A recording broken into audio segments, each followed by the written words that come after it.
A manhã nasceu com cheiro de chuva e barro fresco na fazenda Boa Terra, um pedaço de terra imponente cravado no coração do interior de Goiás. Os caminhões já ronronavam, os galpões ecoavam ordens secas e os peões corriam de um lado para o outro sem tempo de levantar a cabeça.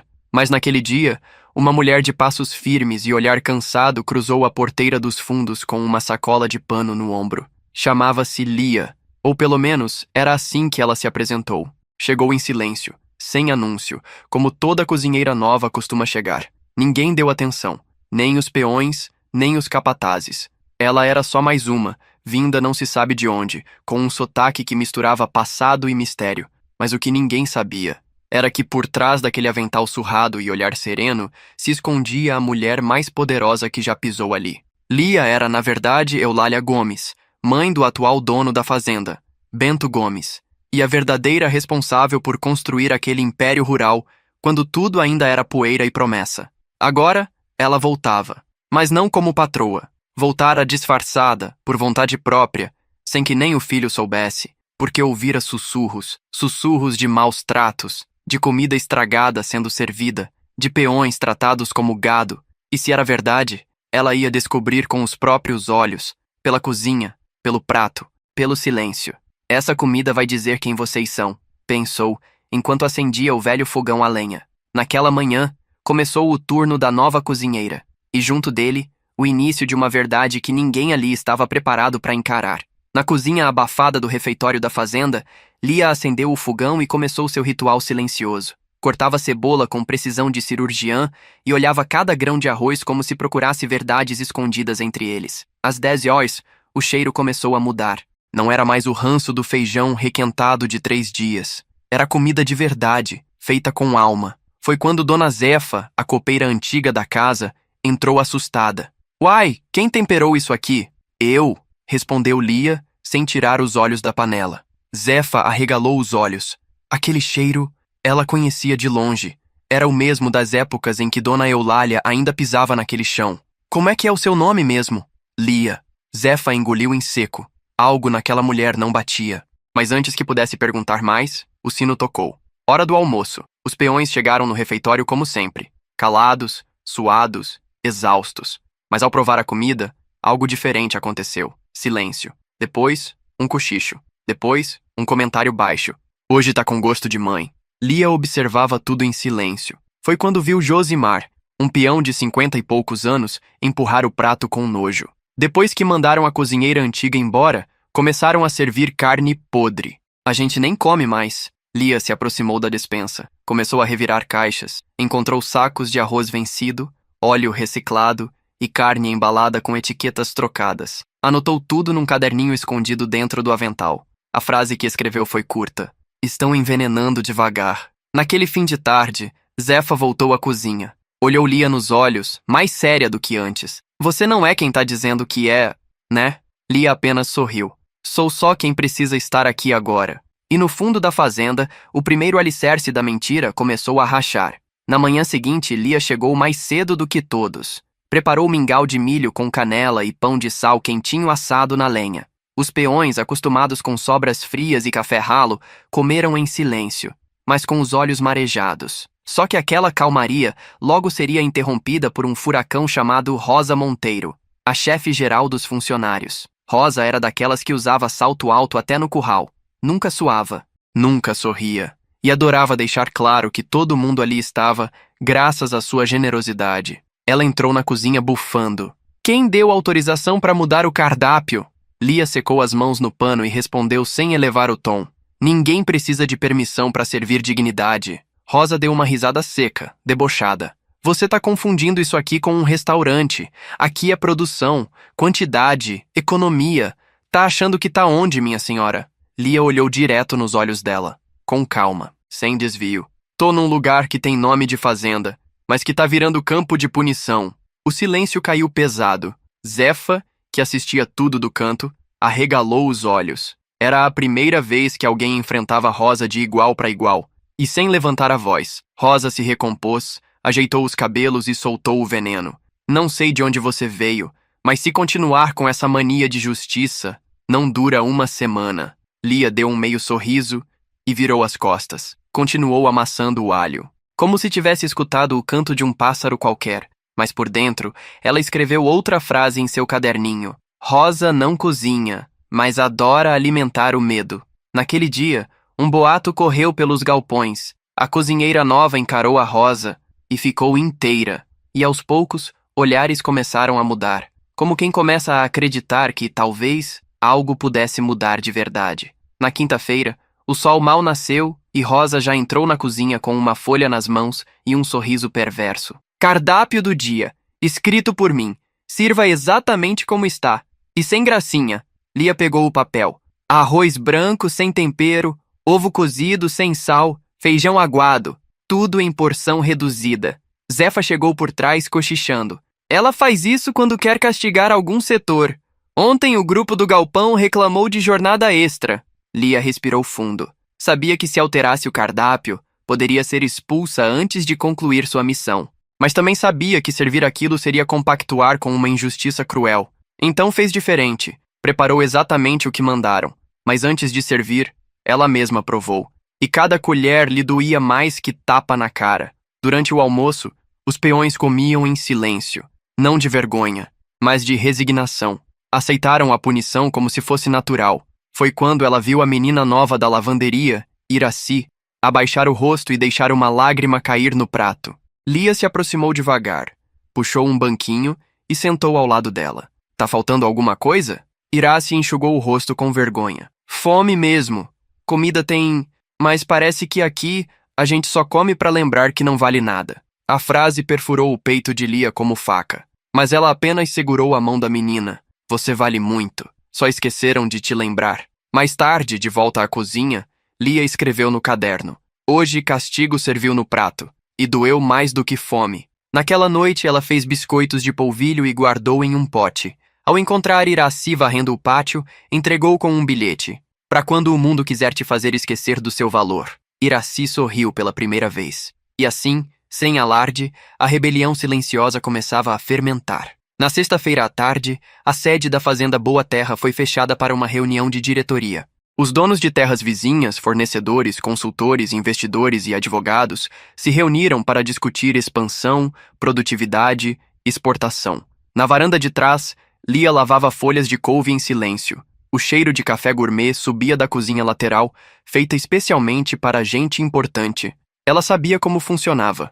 Já tinha preparado reuniões como aquelas no passado, quando era conhecida como Dona Eulália Gomes, a matriarca visionária que levantou a boa terra com as próprias mãos. Agora invisível sob o avental de cozinheira, ela circulava com a bandeja de quitutes.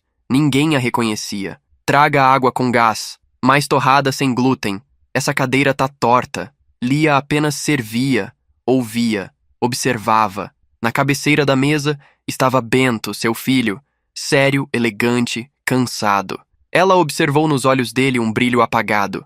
Não era o mesmo menino que costumava ajudá-la a plantar jabuticaba nos fundos da fazenda. Bento parecia distante, preso num jogo que não havia criado. Durante a reunião, um dos conselheiros comentou: o gasto com alimentação da equipe está acima da média. Se enxugarmos essa parte, podemos economizar 18 mil por semestre. Outro completou: peão com barriga cheia rende menos. Foca no essencial. Lia ficou parada por um instante, segurando a jarra de suco. Seu coração queimava, mas não disse uma palavra. Apenas serviu calmamente. Mais tarde, no fundo da cozinha, escreveu: economizar no prato de quem trabalha é a forma mais elegante de humilhar, sem parecer cruel. Naquela noite, Eulália não dormiu. Ficou sentada na cama de solteiro do alojamento feminino, olhando para o teto, lembrando do tempo em que a boa terra era pequena, mas era humana, e jurou em silêncio: não vou deixar a ganância tirar o que plantamos com amor. Na manhã de sábado, a cozinha amanheceu vazia. Lia havia deixado uma fornada de pães fermentando desde a noite anterior, prontos para serem assados bem cedo, mas ao chegar, encontrou o forno desligado e os pães jogados no lixo. Zefa, nervosa, aproximou-se. A Rosa mandou jogar fora. Disse que pão fresco é desperdício no fim de semana. Mandou servir os pães antigos que sobraram da quarta. Lia puxou a tampa do saco de pães guardados na despensa. Estavam mofados, duros. Um deles chegou a cortar sua mão quando tentou partir. Isso aqui é para porco, não para trabalhador. disse ela, com a voz baixa, mas carregada. Rosa entrou logo em seguida, estalando os saltos no chão de cerâmica. Não gostou? Pede para sair. Aqui, quem manda sou eu. Lia ficou imóvel, olhando o pão partido, sangue misturado à farinha velha. Mais tarde, no refeitório, distribuiu os pratos com atenção. E discretamente aproximou-se de um dos peões mais antigos, seu Arlindo, e cochichou. Você tem coragem de falar pro patrão o que estão fazendo com a comida aqui? Ele engoliu em seco. Eu? Nem pensar. Aqui, quem fala, é mandado embora no mesmo dia. Lia apenas assentiu. Voltou à cozinha e escreveu no caderno. Muita fome pode calar mais que ameaça. Na tarde daquele dia, ela lavou as panelas devagar. Cada gota de água era um pensamento. Cada prato, uma memória de quando a fazenda ainda era feita de respeito. Mas antes de dormir, fez algo diferente. Colocou um pedaço do pão mofado dentro de um envelope, junto de uma foto dos peões comendo cabisbaixos, tirada discretamente por ela mesma. E escreveu na frente: comam isso vocês. Selou o envelope e o deixou entre os documentos do escritório, onde Bento guardava as correspondências pessoais. Ainda não era hora de agir abertamente, mas o fogo já queimava por dentro. Na segunda-feira, enquanto lavava folhas de couve, Lia viu uma cena que ficou gravada como um nó na garganta. Um garotinho franzino de uns 9 anos, vestindo roupas muito maiores que ele, tentava puxar um balde de água no pátio de trás. Era Davi, filho de um dos peões.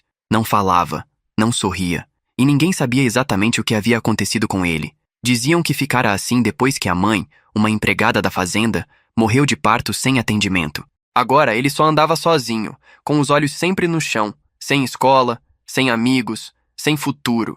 Lia se aproximou devagar, agachou-se ao lado dele e apontou para a cozinha. Me ajuda a mexer o mingau? Ele não respondeu, mas a seguiu. Dentro da cozinha, Lia entregou a ele uma colher de pau e um banquinho. Com delicadeza, guiou a mão do menino sobre a panela. O cheiro de leite, canela e carinho encheu o ar. Davi mexia a panela com cuidado, concentrado, como se aquilo fosse sua missão mais importante no mundo. Na hora do lanche, Lia serviu um prato só para ele, com o nome cozinheiro-chefe, rabiscado num papel ao lado. Davi olhou aquilo, e pela primeira vez em meses, esboçou um sorriso tímido, quase invisível, mas suficiente para Lia escrever no caderninho. Hoje, uma colher de pau valeu mais que 1000 palavras. Mais tarde, Rosa passou pela cozinha e resmungou. Esse moleque não tem o que fazer? Vai ficar brincando aqui agora? Lia respondeu sem levantar os olhos. Aqui ninguém brinca com comida, nem com gente. Rosa bufou e saiu, incomodada com o tom. Naquela noite, Davi voltou sozinho até a cozinha já fechada. Deixou uma flor do mato em cima do fogão, com um bilhetinho escrito em letra torta. Obrigado. Lia pegou a flor e segurou firme contra o peito. Ali, em silêncio, sentiu que sua missão estava apenas começando. Nos dias seguintes, a cozinha da fazenda passou a ser mais que um lugar de comida. Virou abrigo, refúgio, confessionário. Enquanto mexia panelas, Lia ouvia histórias que jamais seriam ditas em voz alta nos galpões. Tem gente que trabalha doente e não pode nem tossir alto, senão é mandado embora. Teve um que machucou o braço no trator. A Rosa mandou assinar demissão e sumir. A gente come no escuro porque não tem energia no alojamento desde a chuva do mês passado. Lia anotava tudo, com palavras enxutas, frases de impacto. Guardava cada relato como um diamante bruto, pronto para ser exposto no momento certo. Zefa, cada vez mais desconfiada, perguntou: Você anota tudo por quê? Lia respondeu cortando cenoura com precisão. Porque palavras ditas se perdem, escritas viram prova. Enquanto isso, a fama da cozinheira diferente crescia. Os peões a chamavam de Dona Lia, com respeito. E o mais curioso, mesmo sem saber quem ela era, todos a obedeciam sem questionar. Na sexta-feira, Bento apareceu na cozinha, sem avisar. Queria café. Ao ver Lia de costas preparando os talheres, franziu o senho. Quem é a nova cozinheira? Zefa ia responder, mas Lia se virou segurando a bandeja. Usava um lenço na cabeça, óculos antigos e voz grave. Sou Dona Lia. Vim para cozinhar. Só isso. Bento sorriu de lado. O cheiro tá melhor que de costume, mas economize no sal, ouviu? Lia assentiu, controlando cada músculo do rosto. Bento não a reconheceu. Não ainda. Mas antes de sair, parou na porta. A senhora já trabalhou aqui antes? Ela olhou nos olhos dele e respondeu com firmeza. Mais do que o senhor imagina. No domingo, O sol mal raiou e Lia já estava no galpão preparando o café da manhã. Mas ao abrir a despensa, encontrou prateleiras vazias. Nada de arroz, nada de café. Nem óleo, nem farinha. Chamou Zefa às pressas. O que aconteceu aqui? Zefa respondeu nervosa. Rosa mandou trancar a despensa nova. Disse que os peões não precisam de reforço no domingo. Lia engoliu seco. Era a primeira vez que enfrentava a escassez real. Mas também era a primeira vez que a raiva pesava mais que o cansaço. Vestiu o avental com mais força. Amarrou o lenço com raiva contida. E foi até o galpão onde Rosa estava, sentada na varanda lendo uma revista. Eu preciso da chave da despensa. Rosa nem olhou. A comida do velho depósito ainda dá. Se não der, inventa. Seja criativa. Lia manteve a voz baixa, mas carregada. Criatividade não substitui respeito. Gente com fome não vira melhor funcionário. Rosa fechou a revista irritada. A senhora se esqueceu do seu lugar? Lia aproximou-se lentamente. Olhos nos olhos. Me lembro de cada lugar que ocupei. Desde quando esse chão ainda era barro batido. Rosa riu, debochada. Ah, tá bom. Vai ver, você plantou a primeira árvore também, né? Lia não respondeu. Apenas virou as costas. Voltou para a cozinha e fez milagre. Usou mandioca velha, cascas de legumes e restos da semana anterior para preparar um caldo espesso com cheiro acolhedor. Serviu em tigelas fumegantes. E mesmo simples, o prato foi elogiado por todos. Enquanto os peões comiam, Lia escreveu no caderno. Comida simples com respeito vale mais que fartura com desprezo. No fim do dia, deixou um envelope sem nome na porta do escritório de Bento. Dentro, um recado direto, escrito à mão. Eles não têm escolha, mas o senhor tem. A escolha de ser patrão ou herança. Na terça-feira, o clima na fazenda amanheceu tenso. Um carro preto com o logotipo do sindicato rural parou na entrada. 2 inspetores desceram com pranchetas e olhares atentos. Alguém havia feito denúncia anônima sobre condições precárias na alimentação dos trabalhadores. Rosa entrou em pânico. Mandou esconder os pães velhos. Recolheu mantimentos vencidos da despensa antiga. E ordenou que Lia não dissesse uma palavra. Mas quando os inspetores entraram na cozinha, foram direto à panela fumegante de caldo de abóbora feito por Lia. Cheiraram, provaram e anotaram elogios. Um deles perguntou: a senhora é responsável por esse preparo? Lia assentiu. Sou sim, mas nem sempre posso cozinhar com o que merecem. O inspetor franziu a testa. Ia perguntar mais quando Rosa interrompeu. A cozinheira nova ainda está se adaptando, às vezes exagera nas palavras. O inspetor se calou, anotou algo e saiu. No fim do dia, Rosa esbravejou com Lia. Você quase nos colocou em apuros. Não esqueça que aqui você é uma faxineira de panelas, nada mais. Lia não respondeu. Apenas tirou um bilhete dobrado do bolso e deixou em cima da pia. Depois saiu. Rosa desdobrou, curiosa. Estava escrito: quem cozinha o que você despreza, um dia pode servir o que você mais teme, a verdade. Naquela noite, Bento encontrou outro envelope sob a porta do seu quarto. Era a letra firme de Dona Lia. Dentro, apenas uma frase. O cheiro da sua infância está voltando. Mas o gosto, você ainda reconhece? Ele franziu o senho, inquieto. Aquele bilhete mexeu com algo adormecido dentro dele. Mas ainda não sabia que estava a poucos passos de descobrir tudo. Na manhã de quarta-feira, a planilha de custos caiu como bomba no refeitório. Rosa distribuiu novas ordens. Cortes severos. Nada de carne durante a semana. Só ovo, farinha e feijão. E sem sobremesa. Zefa, que por décadas engoliu calada cada injustiça, explodiu. Corte no luxo ninguém faz! Mas no prato de quem trabalha de sol a sol, vocês cortam sem dó! Rosa a encarou com frieza. A senhora quer manter o emprego ou prefere discursar na rua? Lia se aproximou com voz baixa, mas afiada como faca. Toda fazenda que corta dignidade colhe revolta. Rosa não respondeu. Mas naquele dia, pela primeira vez, a cozinha silenciou em fúria. Os peões comeram calados, com a revolta fermentando no fundo do prato. Na hora da saída, um bilhete foi colado secretamente no mural do refeitório. Enquanto eles jantam filé, a gente mastiga a obediência. Ninguém assumiu a autoria. Mas Lia sabia. O espírito de justiça começava a ganhar corpo. Na madrugada seguinte, ela voltou ao seu caderno e escreveu. Hoje não foi preciso gritar. O silêncio fez mais barulho. Ao lado da frase, um nome circulado com força. Zefa. A velha copeira estava prestes a se tornar mais que testemunha. Estava virando aliada. Na tarde abafada de quinta-feira, enquanto limpava os azulejos do banheiro feminino, Lia ouviu um gemido baixo vindo de uma das cabines. Abriu a porta devagar e encontrou Iraci, a jovem da lavanderia, encolhida no chão com o joelho inchado e um corte feio no braço. O que aconteceu?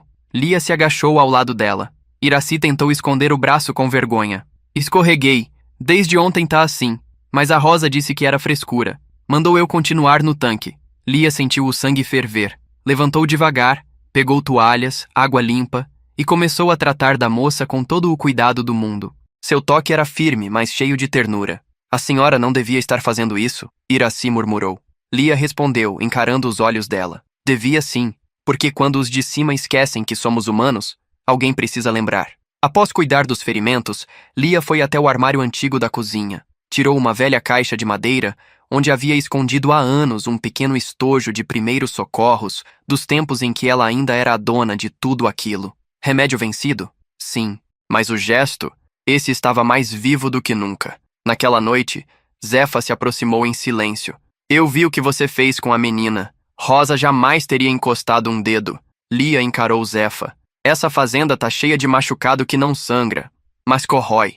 Zefa respirou fundo e pela primeira vez encarou Lia como se soubesse. Você é mais que cozinheira, né? Lia apenas disse, sou o que eu preciso ser. Até a justiça voltar a andar por esses corredores. Na última página do caderno ela escreveu, a primeira ferida que tratei foi no corpo. As outras são mais profundas. Era madrugada quando o vento forte invadiu a cozinha pela janela mal fechada. Folhas voaram, e entre elas caiu no chão o caderno marrom de capa dura, o diário secreto de Lia. No meio da manhã, enquanto ela lavava a área externa, Bento entrou discretamente na cozinha atrás de café. Ao ver o caderno caído, curioso, abriu em uma página aleatória. Leu em silêncio. Eles não têm escolha, mas o senhor tem. A escolha de ser patrão ou herança. Virou outra página. O cheiro da infância está voltando, mas o gosto, ele ainda reconhece? Franziu o senho. Aquela letra, aquelas palavras, pareciam familiares. Antes que pudesse ler mais, Lia apareceu na porta. Estava suada, com um pano sobre o ombro e os olhos alertas como os de uma onça. Bento se virou, escondendo o caderno de leve. Esse caderno é seu? Lia, sem perder o tom calmo, respondeu. É onde escrevo as receitas. Às vezes coloco pensamentos também. Coisa de velha. Ele assentiu, desconfiado. Você me lembra alguém. Alguém que dizia essas frases doidas assim, cheias de verdade. Lia não respondeu. Apenas estendeu a mão com firmeza. Bento entregou o caderno, mas ficou ali parado, como se esperasse algo mais. Qual o seu nome mesmo? Lia. Ele sorriu de lado. Minha mãe se chamava Eulália, mas todo mundo chamava de Lia também. Por um segundo, o tempo congelou. Mas antes que o silêncio denunciasse a verdade, Lia respondeu, controlando o coração. Bonito nome. Nome de quem planta coisa boa. Bento saiu, mas levou com ele algo que Lia não viu. Dúvida, memória, saudade. E no caderno, mais tarde, ela escreveu. Hoje quase fui descoberta, mas o que arde mais foi ouvir ele lembrar de mim com ternura. No fim de tarde de sexta-feira, o sol se escondia atrás das árvores quando um grito ecoou do galpão. Pega! É ladrão! Lia e Zefa correram até a horta dos fundos. Lá estava Davi, o menino mudo, sendo segurado pelo braço por um dos capatazes. Na outra mão, uma laranja pequena, ainda com galho. Esse pivete estava roubando fruta. Já não basta ficar perambulando por aí. Agora é trombadinha também? Lia correu até eles e afastou o homem com o corpo. Davi tremia. Segurava a laranja como se fosse um tesouro proibido. Rosa apareceu logo em seguida, com ar de fúria. Isso aqui é crime. Vou mandar o pai dele embora. A gente corta o mal pela raiz. Lia ficou em silêncio por alguns segundos. Depois se abaixou diante do menino, pegou a laranja da mão dele, partiu ao meio com a unha e ofereceu metade a Rosa. Quer provar o gosto da sua justiça? Rosa recuou, furiosa. Você tá se achando demais, cozinheira. Quem pensa que é? Lia respondeu, olhando direto em seus olhos. Alguém que não chama fome de roubo. Mais tarde, levou Davi até a cozinha, sentou com ele na bancada e ofereceu uma torta doce feita com o que sobrou das frutas do dia. Enquanto ele comia, com os olhos marejados, Lia escreveu no caderno. Quem nunca passou fome sempre vê ladrão onde só existe um menino com vontade. Zefa, que observava tudo do canto, se aproximou com um pano na mão e a voz embargada. Se isso aqui fosse novela, A senhora era a heroína. Lia sorriu de leve. Se for, que seja daquelas que termina com justiça, não com prêmio. No sábado, uma chuva forte isolou parte da fazenda. Os caminhões com mantimentos atrasaram e a despensa ficou crítica. Só havia arroz quebrado, 2 abóboras e meia dúzia de ovos. Rosa apareceu cedo com a voz irritada. Não tem almoço hoje. Eles que se virem, ou que aprendam a jejuar. Zefa empalideceu. Tem gente com gastrite, Rosa. Tem mulher grávida. Mas Rosa já havia virado as costas. Lia encarou o vazio da despensa. O som da chuva batendo no telhado era quase o mesmo do estômago de dezenas de trabalhadores lá fora. E então, ela agiu. Juntou o que havia. Fez um angu grosso com abóbora e um refogado de casca de legumes. Com os ovos, preparou uma omelete enorme em uma chapa de ferro que herdara dos tempos antigos. Zefa olhava, espantada. Vai servir isso? Não.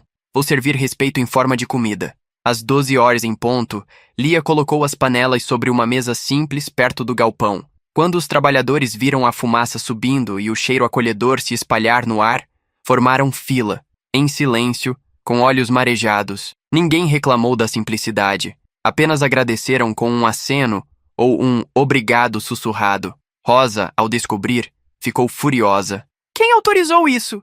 Vai jogar toda a disciplina no lixo por um caldo? Lia apenas respondeu sem levantar o tom. A disciplina que humilha não é força, é covardia. Mais tarde, no final do expediente, Lia encontrou um pedaço de papel dobrado em cima da bancada. Era de Iraci, escrito à mão. Hoje comi pouco, mas comi com dignidade. Lia sorriu, emocionada, e anotou no caderno. Quando a panela ferve com coragem, até a escassez tem sabor de revolução. Na segunda-feira, bem cedo, um carro importado parou em frente à sede administrativa da fazenda. Dele saiu Edmundo, o maior fornecedor de grãos da região, acompanhado da esposa e da filha adolescente, todos com roupas caras e olhares desconfiados. Era uma visita surpresa para alinhar contratos e avaliar o ambiente. Rosa, aflita, organizou uma recepção rápida e mandou preparar um almoço especial. Mas ao abrir a geladeira da cozinha nova, se deu conta. Quase nada de ingredientes havia chegado ainda. Foi até a ala velha e encontrou Lia descascando mandioca, em silêncio. Preciso de um almoço para 4 pessoas. Rápido, elegante, que impressione. Lia não disse nada. Apenas olhou os ingredientes crus sobre a mesa e balançou a cabeça. Deu um leve suspiro e começou a trabalhar. Preparou tudo sozinha. Tortinhas de milho com pimenta biquinho, purê rústico de mandioquinha, farofa de banana com casca e frango grelhado com um toque de rapadura. Simples, rústico, perfeito. Quando os visitantes sentaram à mesa, servidos com elegância, ninguém falou nada nos primeiros minutos. O silêncio era o melhor elogio. A filha do fornecedor tirou uma foto do prato e postou no Instagram. Almoço de fazenda com gosto de poesia. Bento, que também estava à mesa, provou a farofa e parou por um momento. Isso aqui me lembra minha mãe. Lia ouviu aquilo do corredor, onde lavava as mãos discretamente. Seus olhos marejaram, mas ela não disse uma palavra. Depois do almoço, Rosa se aproximou cheia de pompa. Viu só? Mesmo com poucos recursos, entregamos excelência. Edmundo apenas respondeu. Sim, mas a excelência estava no sabor e no cuidado. Parabéns à cozinheira. Rosa sorriu como se fosse ela a homenageada. Mas Lia apenas voltou para o fogão já lavando as panelas. Mais tarde, no caderno, escreveu: quando quem nunca cozinhou recebe o aplauso, quem serve de verdade aprende a sorrir no silêncio. Naquela noite, enquanto limpava um velho armário na despensa desativada, Lia encontrou algo que parou seu coração.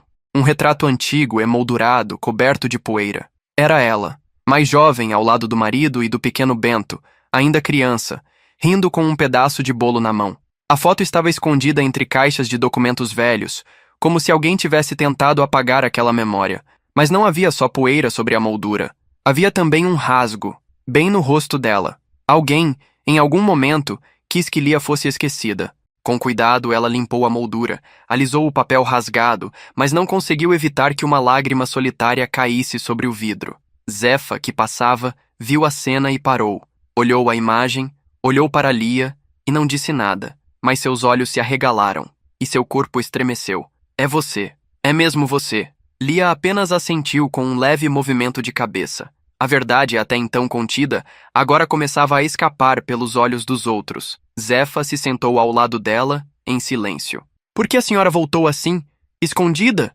Lia respondeu com a voz mais firme que já tinha usado. Porque a verdade só tem valor quando é vista pelo avesso. E eles estavam todos olhando pelo lado errado. Guardou o retrato dentro do avental. Mais tarde escreveu no caderno. Rasgaram meu rosto da foto, mas esqueceram que a alma continua inteira. E ali, no fundo da despensa, entre goteiras e mofo, Zefa fez uma promessa. Se a senhora for até o fim, eu vou com você. Lia apertou sua mão, e pela primeira vez em muitos anos, sorriu com esperança. No domingo à tarde, quando a fazenda parecia dormir sob o calor abafado, Zefa apareceu na cozinha com um envelope pardo escondido dentro do avental. Encontrei isso no escritório velho do Benedito, atrás do armário de ferramentas. Lia abriu com cuidado. Era uma lista com nomes, datas e anotações feitas à caneta azul. Cada linha contava uma história silenciosa. Funcionários demitidos por insubordinação, casos de assédio abafados, acidentes camuflados como desatenção.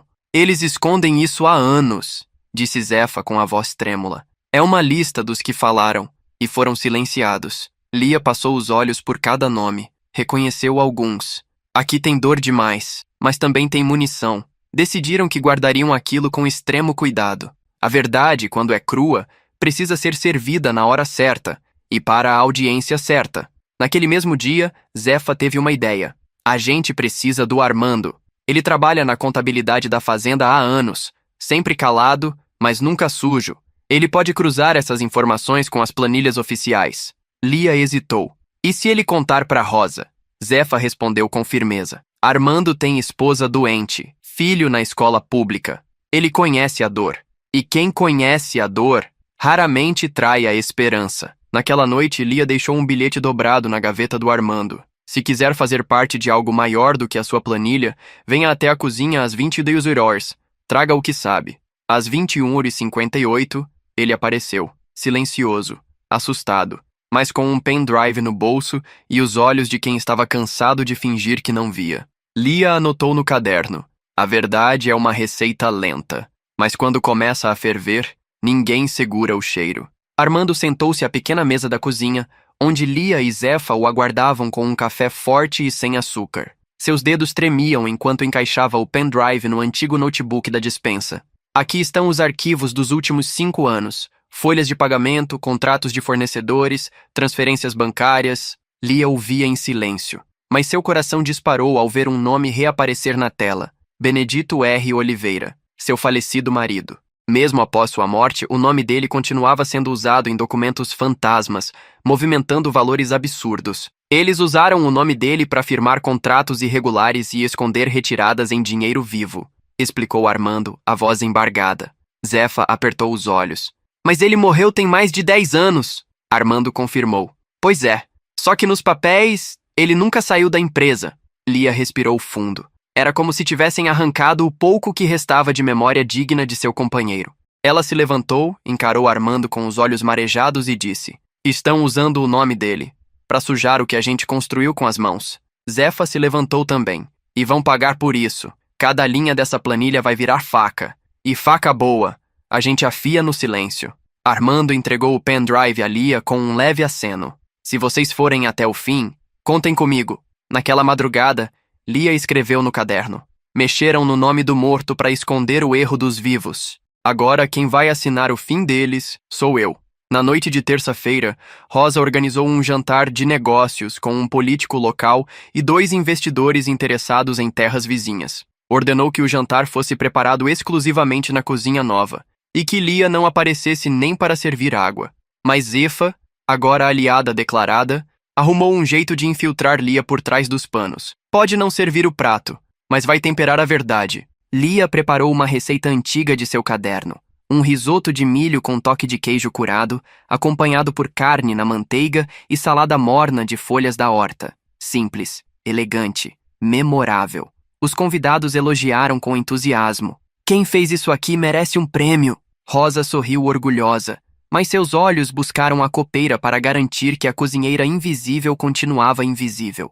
Mal sabia ela que Lia já havia deixado um bilhete costurado à mão no forro da toalha da mesa, bem onde Rosa sentava. Mais tarde, ao recolher a toalha para lavar, Zefa achou o bilhete e riu baixinho ao lê-lo. Enquanto você brinda acordos, eu cozinho as provas, e quando a verdade for servida, será indigesta para você.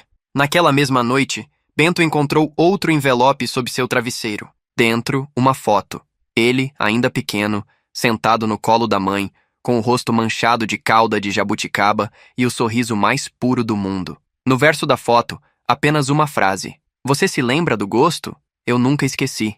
Ele sentou na cama, sem conseguir conter as lágrimas, e sussurrou. Mãe? Na manhã seguinte ao jantar, Bento entrou na cozinha cedo, bem mais cedo do que o habitual. Zefa estava preparando café quando ele perguntou direto. Onde está a cozinheira que fez o jantar de ontem? Zefa fingiu não entender. A senhora Rosa não disse que foi ela mesma? Bento não sorriu. Aproximou-se da chaleira e completou. Aquele sabor era de infância, de saudade, de colo. Zefa engoliu seco, desviando os olhos. Lia entrou logo depois, fingindo não perceber a tensão. Bom dia, Bento a encarou. Por alguns segundos, silêncio total. Depois, ele apontou para a xícara. Pode me servir um café? Lia serviu com mãos firmes, mas o olhar vacilava. Quando ele provou, seus olhos se fecharam por um instante, e ele sussurrou, baixo demais para qualquer um ouvir. É você. Só pode ser você. Na xícara de porcelana branca, uma lágrima escorreu junto ao aroma forte do café recém-passado. Mais tarde, Lia anotou no caderno. Hoje, ele quase disse meu nome, mas engoliu junto com o café. Talvez por medo, talvez por amor. Naquela tarde, Bento vasculhou discretamente os arquivos antigos da fazenda. Encontrou uma pasta chamada Funcionários Temporários. No rodapé de uma folha, lia-se Lia B. R. de Oliveira, cozinheira. Ele fechou os olhos. O mistério agora tinha um rosto, e esse rosto era o da mulher que o criou com as próprias mãos. Naquela noite, Bento voltou à cozinha como quem visita um santuário.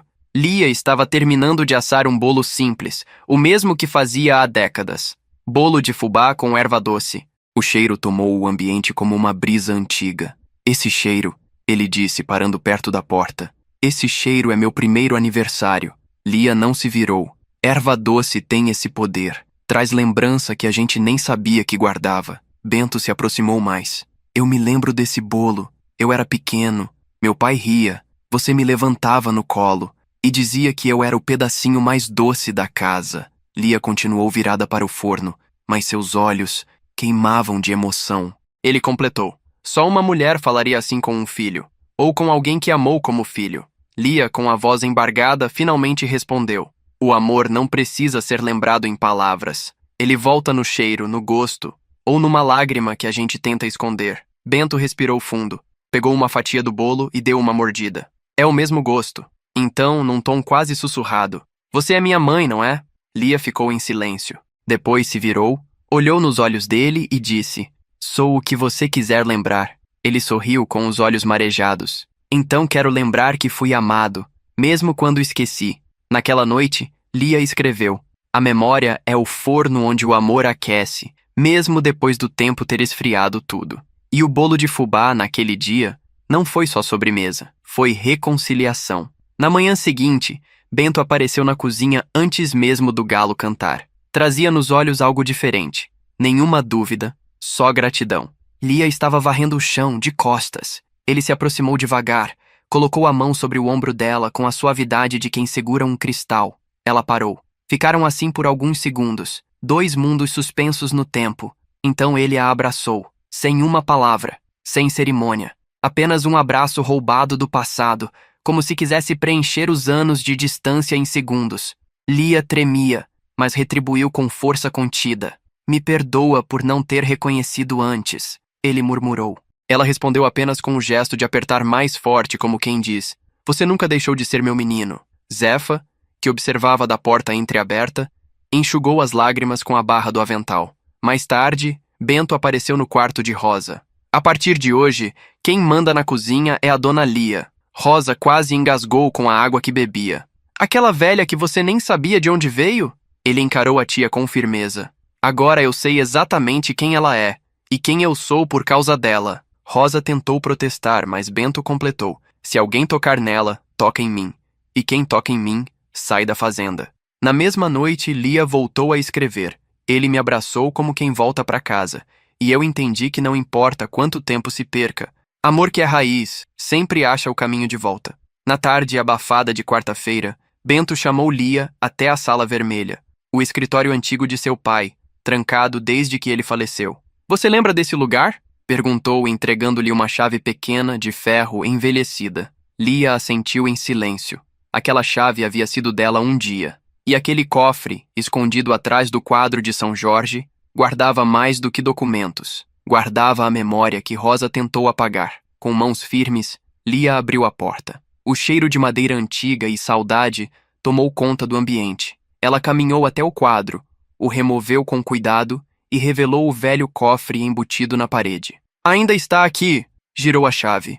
O clique metálico ecoou como um trovão no coração dos dois. Lá dentro, entre papéis amarelados, estavam fotos antigas, recibos escritos à mão, cartas do tempo da fundação da fazenda. E no fundo, dobrado com carinho, um testamento original, assinado por Benedito em vida. Bento o pegou e leu em voz alta. Caso me vá antes de Eulália, minha esposa, declaro que ela terá voz ativa e consultiva sobre todas as decisões da Fazenda Oliveira, enquanto viver. Isso nunca foi registrado no cartório, sussurrou Bento, assustado. Lia confirmou. Rosa fez de tudo para apagar esse papel. Escondeu. Como escondeu a mim. Ele apertou o testamento nas mãos, como se fosse um pedaço da alma do pai ressuscitado. Então é oficial. A senhora nunca foi só cozinheira. Foi a matriarca. Mais tarde, Lia anotou no caderno. A verdade tem cheiro de tinta velha e papel esquecido, mas quando é lida em voz alta, se transforma em justiça viva. E naquele fim de tarde, entre móveis empoeirados e memórias resgatadas, mãe e filho se prepararam para reconstruir o que sempre foi deles. No dia seguinte, antes do café ser servido, Rosa invadiu a cozinha, os olhos injetados de raiva e a voz mais cortante que faca de açougue. Então era você esse tempo todo? Lia nem se virou. Mexia calmamente o cuscuz no vapor. Não grite na cozinha, Rosa. Aqui, panela fala mais alto que ego. Rosa bateu a mão sobre a bancada. Você não tem o direito de voltar aqui como se nada tivesse acontecido. Me passou para trás, envolveu o Bento com sentimentalismo barato e agora quer mandar na fazenda? Lia pousou a colher de pau com delicadeza, como quem finaliza um prato de festa. Não voltei para mandar. Voltei para mostrar quem nunca deixou de estar aqui. Foi quando Bento entrou. A tensão no ar virou tempestade. Tia, não tem mais volta. Eu já li o testamento. Já reativei o documento no cartório. E já convoquei o advogado. Rosa ficou pálida. Você não pode estar falando sério. Estou mais sério do que nunca. A fazenda tem duas vozes agora. E a dela pesa mais do que qualquer título. Rosa tentou se aproximar de Bento, mas ele recuou. A senhora traiu meu pai. Traiu os funcionários, acobertou contratos sujos e humilhou a mulher que construiu essa fazenda com ele. Lia ficou calada, deixando que a justiça falasse pela boca do filho. Se quiser ficar aqui, vai ter que pedir perdão. Não a mim, mas à história. Rosa saiu da cozinha cambaleando. Os funcionários da limpeza, que assistiam tudo à distância, não esconderam os olhares de alívio. Mais tarde, Zefa apareceu com um pão quentinho nas mãos. Hoje foi dia de fermento forte. E justiça mais forte ainda. Lia sorriu e escreveu. Quando a verdade é servida quente, até a arrogância perde o apetite. Na semana seguinte, Lia propôs algo inédito. Um mural na entrada do refeitório, onde cada funcionário poderia escrever, de forma anônima ou assinada, suas histórias, denúncias e sugestões. Bento apoiou a ideia de imediato, mas Rosa, claro, tentou impedir. Isso vai virar um muro de lamúrias. Vai incentivar fofoca, revolta, caos, Bento respondeu com firmeza. Vai incentivar voz, tia. Coisa que essa fazenda esqueceu que funcionário tem. Zefa pendurou o primeiro cartaz. Uma folha branca, com letras garrafais escritas a lápis. Aqui, a gente varre a dor todos os dias, mas ninguém nunca viu a sujeira no tapete de cima. Logo, outras folhas começaram a surgir. Relatos de assédio moral, humilhações, cortes indevidos de salário e, principalmente, a sensação de invisibilidade. Funcionários que nunca ousaram erguer a voz agora deixavam recados escritos com caligrafias tremidas, mas cheias de coragem. Em pouco tempo, o mural virou o ponto mais visitado da fazenda.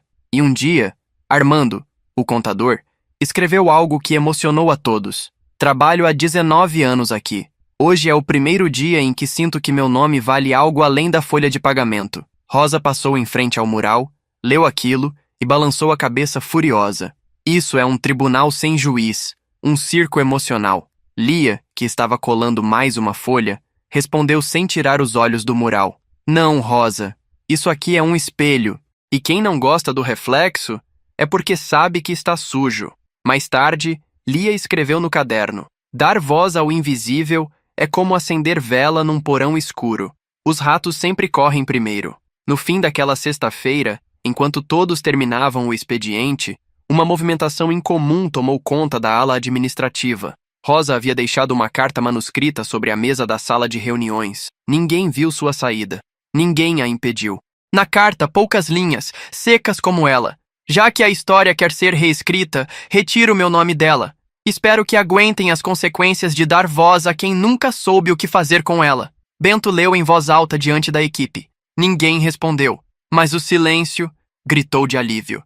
Lia observava de longe, sem expressar alegria. A queda de Rosa não era um troféu. Era só a limpeza de um terreno contaminado.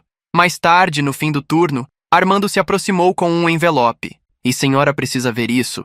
É o relatório completo das retiradas feitas em nome do seu falecido marido. Os valores são grandes. Muito. Lia leu com calma. Cada número era uma facada a mais na história dela, mas também uma pista. Uma trilha de mentiras que agora seria revelada, uma linha por vez. Zefa chegou com um café e uma pergunta. E agora? Com Rosa fora, a senhora vai assumir de vez? Lia sorriu com serenidade. Não, agora é hora de reconstruir. E reconstrução se faz junto. No outro dia, Bento convocou uma assembleia geral com todos os trabalhadores. Lia entrou ao lado dele, sem uniforme, sem avental, mas com a mesma postura firme de sempre. Ela pegou o microfone e disse apenas: durante muito tempo, mandaram a gente calar. Agora, eu quero ouvir. Cada um. E naquele instante, a fazenda ouviu sua primeira salva de palmas, sincera, em anos. Na semana seguinte, Bento e Lia organizaram o impensável. Uma mesa redonda com todos os setores da fazenda, incluindo peões, cozinheiras, motoristas, caseiros e até ex-funcionários demitidos injustamente. Objetivo: reescrever o estatuto interno da Fazenda Oliveira. Rosa nunca permitira isso. O antigo manual era quase um código de silêncio e submissão. Agora, cada funcionário podia sugerir cláusulas. E o mais importante, todos podiam votar. Aqui não tem patrão e empregado hoje, disse Bento. E tem gente que carrega essa terra no sangue, na bota e na palma da mão. Lia ficou ao fundo, observando. Não queria aplausos, só escutar as vozes que por anos foram abafadas. Foi quando Severino, o vaqueiro mais velho da fazenda, se levantou. Eu só queria um direito, o de falar sem medo. Tô com 62 anos e nunca fui ouvido numa sala assim. Hoje tô. Todos aplaudiram. Armando, o contador, propôs uma cláusula inédita. Nenhum funcionário poderá ser desligado sem ao menos uma reunião com 3 testemunhas e direito à defesa. Zefa propôs outra. Toda demissão deve ser explicada por escrito, com a assinatura do responsável, e registrada no mural. Bento anotava tudo. Lia apenas sorria. Mais tarde, ela falou. Na minha época, funcionário bom era o que calava, mas calado demais apodrece. Agora vocês vão falar, e eu vou ser a primeira a ouvir. Quando a reunião acabou, foi servido um jantar para todos. Arroz carreteiro com banana frita. Lia não cozinhou. Ficou sentada à mesa, entre os vaqueiros e as copeiras, comendo no mesmo prato de alumínio que todos. Naquela noite, escreveu no caderno: justiça não é banquete de elite. É pão repartido com quem sempre comeu no canto. Durante a faxina nos arquivos antigos, Zefa encontrou uma caixa esquecida, com fitas de tecido amarradas e cheiro de papel mofado. Dentro estavam cartas antigas, relatórios médicos, bilhetes de funcionários, anotações de gastos da casa, e entre eles, uma carta dobrada com muito cuidado, endereçada à mão. Para Bento, quando ele for homem, o bastante para ler. Zefa entregou a Lia sem dizer uma palavra. Ela reconheceu a caligrafia na hora. João, seu filho mais velho, que fugira da fazenda aos 17 anos e nunca mais voltou. Na carta, escrita há quase 20 anos, João dizia: Mãe, se um dia esse lugar tiver coragem de olhar para o próprio umbigo, talvez eu volte, mas eu duvido. Aqui, o que sente não vale mais do que o que produz. Fico triste pelo Bento. Ele vai crescer cercado de silêncio, achando que isso é amor. Mas espero que um dia alguém quebre esse ciclo. Lia leu em silêncio. Depois passou a carta para Bento. Ele demorou a reagir. Eu não lembrava da letra dele, nem da voz. Lia tocou o ombro do filho. Agora você tem as duas, e talvez ainda tenha tempo. No fim da tarde, Bento foi até a varanda, pegou o celular e ligou para um número que estava anotado no verso da carta. Chamou 4 vezes. Na quinta, uma voz rouca atendeu. Alô? Bento demorou um instante antes de falar. João, é o Bento. Tô ligando para dizer que a fazenda mudou e que eu também. Silêncio. Depois, uma resposta curta. Demorou, mas tô ouvindo. Lia, da varanda, assistia o filho com o telefone no ouvido. E no caderno, escreveu: O silêncio do passado é barulhento, mas às vezes, um alô é tudo que a gente precisa para recomeçar. 2 semanas após a ligação, numa manhã de céu limpo e vento forte, um carro velho de placa empoeirada parou diante da porteira principal da fazenda. Zefa, que varria a entrada, arregalou os olhos. Lia, é ele. João desceu do carro. Estava mais velho, mais magro, com a barba por fazer e os olhos escondidos por trás de óculos escuros. Lia foi ao encontro dele. Parou a poucos passos de distância. Nenhum dos dois disse nada de imediato. Apenas se olharam como quem tenta costurar uma história rasgada. João tirou os óculos. Fiquei sabendo que agora até o silêncio tem vez aqui. Lia sorriu, emocionada. Demorou, mas chegou. Ele estendeu a mão. Ela ignorou. Foi direto para o abraço, forte, demorado, sem pedir licença. Do outro lado do pátio, Bento assistia em silêncio. Se aproximou devagar, ainda com o coração em guerra. João o encarou. Ambos ficaram parados como 2 rios represados prestes a transbordar. Desculpa por ter sumido, João disse. Desculpa por ter ficado, respondeu Bento. E se abraçaram também, pela primeira vez como irmãos, não como estranhos. Mais tarde, os 3 sentaram no alpendre, dividindo uma garrafa de café e histórias partidas. João contou sobre a vida longe dali, as noites em ônibus interestaduais, os empregos temporários, os dias de fome e a saudade que fingia não sentir. Achei que nunca mais pisaria aqui. Lia segurou a mão dele. E agora vai pisar, para plantar. João sorriu. Talvez eu ainda saiba onde fica o curral. Zefa apareceu com bolinhos de chuva e disse: Agora sim. Essa família tem gosto de lar de novo. Lia escreveu no caderno naquela noite. Às vezes o filho pródigo não volta por falta de pão. Volta quando o cheiro da memória vence o orgulho que endureceu o coração. Na segunda-feira, enquanto a fazenda parecia respirar alívio com a volta de João, um carro preto com insígnia oficial parou discretamente em frente à administração. 3 homens de terno desceram. Somos da Receita Federal. Temos um mandado para investigação de movimentações irregulares envolvendo a Fazenda Oliveira. Bento os recebeu com serenidade. Já estávamos esperando vocês. Na sala de reuniões, ele apresentou uma pasta organizada com todos os relatórios, planilhas e registros entregues por Armando. As provas que confirmavam as retiradas fantasmas, os contratos fictícios e as transferências feitas durante a gestão de Rosa. Um dos agentes folheava os documentos com atenção, enquanto o outro digitava no notebook. Vocês sabiam que uma das contas utilizadas estava registrada no nome de um homem falecido há mais de uma década? Bento assentiu. Esse homem era meu pai, e quem usou o nome dele era a minha própria tia. João entrou na sala nesse momento, colocando um pendrive sobre a mesa. Aqui tem vídeos e áudios da Rosa discutindo esses esquemas com 2 ex-fornecedores, e também a confissão de um funcionário demitido. Os agentes se entreolharam, surpresos com a colaboração espontânea. Poucas vezes vimos uma denúncia interna tão bem organizada. Enquanto a investigação ocorria, funcionários observavam de longe, apreensivos, mas confiantes. No fim do dia, os agentes disseram: Vamos seguir com a apuração, mas saibam que, por hora, a fazenda está limpa de qualquer medida judicial e que essa postura de transparência será levada em conta. Ao saírem, deixaram um cartão e uma frase: A verdade foi adiantada por aqui. Lia, que observava tudo da varanda, respirou fundo. Zefa chegou perto perguntando: E agora, minha amiga? Lia respondeu com um leve sorriso: Agora a gente planta a justiça no campo que antes era só medo.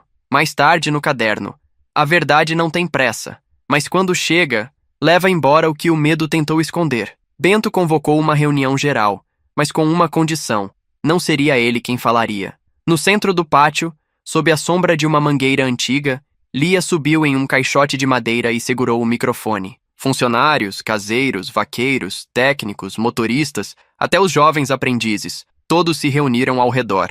Ela olhou para cada rosto e disse: por muito tempo, a minha função era servir comida e engolir ofensas. Hoje, é servir memória e temperar o futuro com dignidade. O silêncio era tão profundo que dava para ouvir o vento mexendo as folhas. Lia continuou: fui invisível nessa terra por anos, disfarçada, humilhada, calada. Mas cada colher de feijão que eu coloquei num prato tinha mais amor do que muitos contratos dessa fazenda. Zefa chorava discretamente no fundo. Não estou aqui para mandar, estou aqui para lembrar. Lembrar que nenhum patrão planta sem quem puxa a enxada, que nenhum boi engorda sem quem limpa o curral, e que nenhuma empresa sobrevive pisando nos seus próprios alicerces. Ela ergueu o caderno marrom que sempre carregava. Aqui dentro estão 40 anos de silêncio. E agora, cada página vai virar direção, porque essa fazenda só vai prosperar se todos forem ouvidos. Até quem antes só era lembrado quando errava. Um tímido aplauso começou no canto. Logo, se espalhou como um trovão por todo o pátio. Bento, ao lado do irmão João, bateu palmas com força. Ali, naquele instante, uma cozinheira analfabeta para os poderosos era mais sábia que qualquer doutor formado. Mais tarde, ela escreveu no caderno: não nasci para palco, mas se minha dor vir a voz, então que ela ecoe até onde nunca me deixaram entrar. Na manhã fria de quinta-feira, um carro de luxo estacionou novamente na entrada da fazenda. Era Rosa. Ela desceu de cabeça erguida, com uma postura imponente, mas seus olhos traíam a insegurança. Lia estava no alpendre, observando. Eu sabia que você voltaria. Lia disse com a calma de quem já sabia o que aconteceria. Rosa, com a voz firme, respondeu: eu não vim pedir desculpas. Eu vim para tomar de volta o que é meu. João, que observava de longe, olhou para Bento e disse: ela não vai desistir facilmente. Bento assentiu, mas com um sorriso sereno. Talvez você ainda tenha algo para ensinar, Lia. Vamos ver até onde vai o jogo dela. Rosa entrou na casa grande como se já fosse dona dela. Todos os olhares estavam voltados para ela, mas ninguém ousou dizer nada. Bento a acompanhou até o escritório, onde ela começou a reorganizar seus papéis, como se nada tivesse mudado. Eu criei isso tudo, Bento. E sem mim, vocês não teriam o que comer aqui. Ele se aproximou, olhou para os papéis espalhados na mesa e falou com a voz mais tranquila possível. Sem você, Rosa, a fazenda ainda seria próspera, só que com mais dignidade. Rosa congelou. A verdade cortou como uma lâmina. Naquele momento, ela sabia que a posição dela na fazenda nunca mais seria a mesma. Ela tentou impor sua autoridade, mas o peso das palavras de Bento parecia mais forte que qualquer comando. De repente, a mulher que controlava tudo ali agora parecia pequena. Rosa olhou para a porta, fez uma pausa e disse, quase sem acreditar: não vou me render. Não importa o que tenha acontecido. Lia entrou na sala nesse momento, encarando-a com firmeza. Você não vai se render, Rosa, porque agora, o que não falta aqui é coragem. Rosa saiu, sem dar mais nenhuma palavra. A fazenda agora era de todos, não apenas de um nome. Após a saída de Rosa, a fazenda respirou de maneira diferente. Era como se o peso de uma era tivesse sido tirado de cima dos ombros dos trabalhadores. Rosa se afastou, mas deixou uma marca indelével, um legado de abusos e manipulações que agora, finalmente, estava sendo limpo com esforço coletivo. Bento, Lia e João passaram os dias seguintes revisando contratos antigos e, o mais importante, restaurando o que tinha sido destruído por anos. O mural na entrada do refeitório crescia a cada dia. Funcionários agora enviavam suas propostas de melhorias, relatos de antigas humilhações e, finalmente, estavam começando a acreditar que poderiam se levantar e ser ouvidos. No campo, os trabalhadores começaram a plantar uma nova safra com um fervor renovado, como se a terra sentisse que agora ela também seria respeitada. Lia, que sempre acreditou no poder das pequenas coisas, sugeriu uma mudança simples. Vamos plantar uma árvore para cada vitória. Pequena ou grande, todas são vitórias. E assim, aos poucos, um bosque de árvores começou a crescer ao redor da fazenda, cada uma representando um recomeço, uma nova história e um novo capítulo para todos. Na primeira noite depois da transformação, Bento, João e Lia se sentaram juntos, olhando a fazenda e o horizonte, com uma sensação de plenitude silenciosa. Bento olhou para Lia e disse: Eu nunca pensei que veria a fazenda prosperar de novo, sem medo de que alguém fosse exposto, sem que houvesse segredos. Você realmente conseguiu. Lia sorriu, olhando para a lua cheia no céu. Nós conseguimos, Bento, porque agora todo mundo tem voz. E no caderno ela anotou: a terra não esquece quem cuida dela, mas também não perdoa quem só a usa. O que é plantado aqui não é só de frutos, é de respeito, dignidade e coragem. No início de um mês de outono, a fazenda estava florescendo em mais do que apenas colheitas. Mas um convite inesperado chegou, trazendo consigo a sombra de um passado não totalmente resolvido. O telefone de Bento tocou uma tarde. Era o advogado da antiga fazenda de Rosa, convocando uma reunião urgente. Bento, a situação é mais séria do que você imagina. O que restou da herança de Rosa precisa ser tratado oficialmente.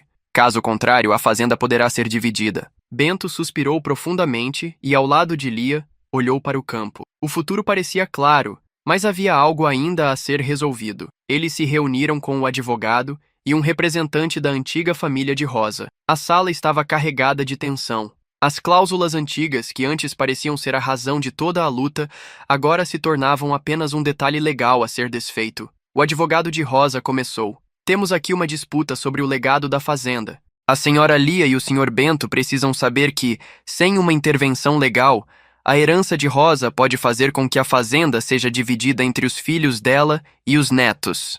Bento olhou para Lia e então disse com firmeza: nada será dividido, senhor. A fazenda é de quem a construiu, e isso foi feito com trabalho e suor. Lia, em silêncio, levantou-se e olhou para o advogado da família de Rosa. Se esse é o caminho, vamos seguir. Mas que fique claro, este lugar é da terra, é do povo que aqui mora, não da burocracia que tenta controlar o que não tem dono. Eu não preciso de uma assinatura para saber quem é dona dessa fazenda. O representante da família de Rosa, abalado, olhou para os dois. A sua postura é mais forte do que imaginei. Rosa sempre teve isso, mas os tempos mudaram. Lia respondeu: sim, os tempos mudaram. E quem precisar de um legado de dor vai ter que lidar com a memória que vai ficar para trás. Ao final da reunião, ficou decidido que o testamento de Rosa seria anulado e uma nova escritura seria registrada com Lia e Bento como donos legais da fazenda. Ao sair, João olhou para Bento com um sorriso.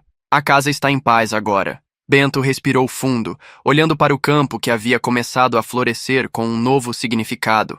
Naquela noite, Lia escreveu: a terra, mais que qualquer bem, se renova a cada dia, e com ela cresce nossa força de seguir. O futuro não pertence àqueles que olham para o passado, mas àqueles que sabem dar os primeiros passos no novo chão. Com a paz legal finalmente alcançada, a fazenda se transformou em um lugar onde o trabalho florescia e os funcionários podiam ver os frutos de sua dedicação. Mas Lia sabia que havia algo mais a ser feito, algo que ela havia deixado de lado até agora por causa da urgência das lutas travadas. Era hora de trazer de volta as raízes. Ela convocou todos os trabalhadores para uma reunião ao pé da árvore de jacarandá, que sempre fora símbolo da fazenda. A árvore que havia testemunhado todos os altos e baixos da vida ali. Bento, João e Zefa estavam ao lado dela. Eles estavam prontos para compartilhar algo que mudaria o futuro da fazenda e da comunidade ao redor. Lia levantou a voz com o vento da manhã acariciando seu rosto. Aqui, nessa terra, nunca faltaram mãos para trabalhar.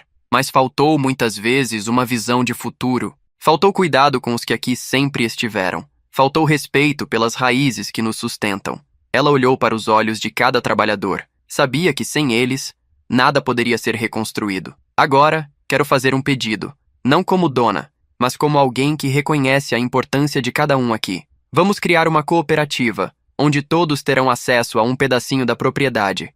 Onde todos serão donos de um pedaço desse futuro que estamos construindo juntos. O silêncio caiu, mas não era de dúvida.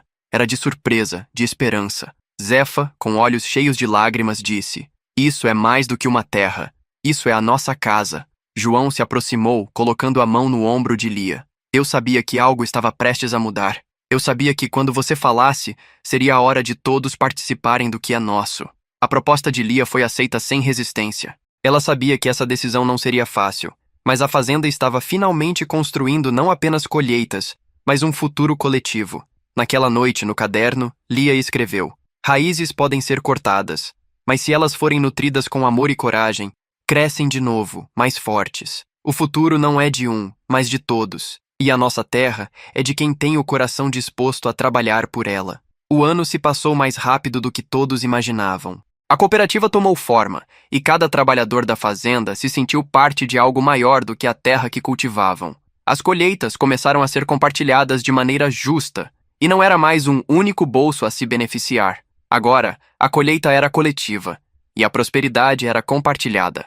A fazenda Oliveira, que antes era símbolo de poder e dominação, se transformava em um modelo de justiça, onde ninguém estava acima do outro. Bento e Lia sabiam que o maior presente era não o dinheiro que entrava na conta bancária, mas sim a sensação de pertencimento, o respeito, o valor do trabalho e da dignidade. Foi então que, no fim do ano, a fazenda realizou uma grande festa, convidando toda a comunidade ao redor para celebrar o primeiro fruto da união. A mesa estava cheia de alimentos preparados pelos próprios trabalhadores: cuscuz, feijão tropeiro, carne de sol e, claro, a famosa cachaça artesanal que João começara a produzir com as receitas antigas de seu pai. Os campos estavam iluminados por lanternas feitas à mão, e os sons de risos e música enchiam o ar. Era o momento de celebrar, mas também de refletir sobre o caminho percorrido. Lia, no centro da festa, levantou um copo e disse: "Hoje não celebramos apenas o que conseguimos com as mãos, celebramos o que conseguimos com o coração." Todos os olhares estavam nela. Cada um aqui é parte essencial do que estamos construindo. O trabalho de todos se reflete nos frutos que colhemos. E assim, continuaremos, juntos. E naquele momento, a Fazenda Oliveira nunca esteve tão viva.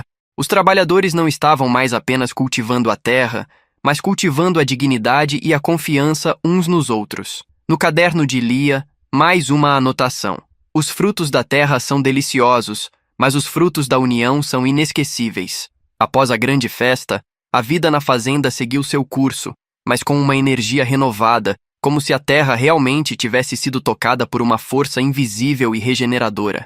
Bento e Lia, agora com a cooperativa em pleno funcionamento, começaram a dedicar parte do tempo a ensinar os mais jovens sobre o valor da terra, o respeito pelas raízes e o compromisso com o futuro. João, cada vez mais envolvido na administração da fazenda, começou a introduzir novas práticas agrícolas sustentáveis, que não só ajudaram a melhorar as colheitas, mas também garantiram o cuidado com o meio ambiente. Mas a maior mudança de todas estava por vir. Um dia, enquanto Lia caminhava pelo campo, observando o trabalho coletivo, um sentimento profundo de gratidão e realização a tomou.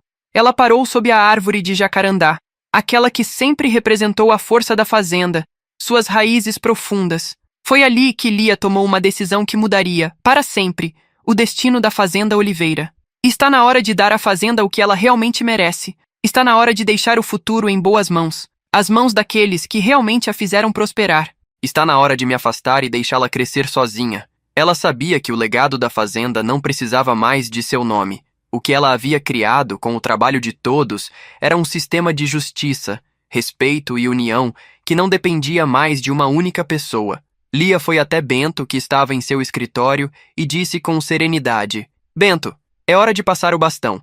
A fazenda já não precisa de uma dona, mas de um coletivo. Eu confio que o que construímos juntos será o suficiente para levar essa terra a um futuro de prosperidade." Bento, com a mesma serenidade, olhou para ela e respondeu: "Eu sabia que esse dia chegaria. Você já fez mais do que qualquer um poderia imaginar. E agora é a nossa vez de continuar o trabalho que você começou." Lia sorriu e, naquele momento, sentiu que havia cumprido sua missão. A terra, finalmente, estava pronta para ser cuidada por todos. O legado de Rosa, da dor e do medo, havia sido transformado em algo muito maior, um futuro de justiça, equidade e esperança. Naquela noite, no caderno, ela escreveu: "A terra é o maior legado que podemos deixar, não pelo que produz, mas pelo que ensina. Agora ela é de todos, e assim será para sempre." Com a decisão de Lia de se afastar oficialmente da gestão da fazenda, a mudança foi sentida por todos. Ela não desapareceu, mas agora sua presença não era mais uma exigência. Lia se tornou uma conselheira espiritual para aqueles que buscavam sabedoria em suas palavras, um farol de esperança para os que ainda tinham dúvidas sobre o futuro da fazenda.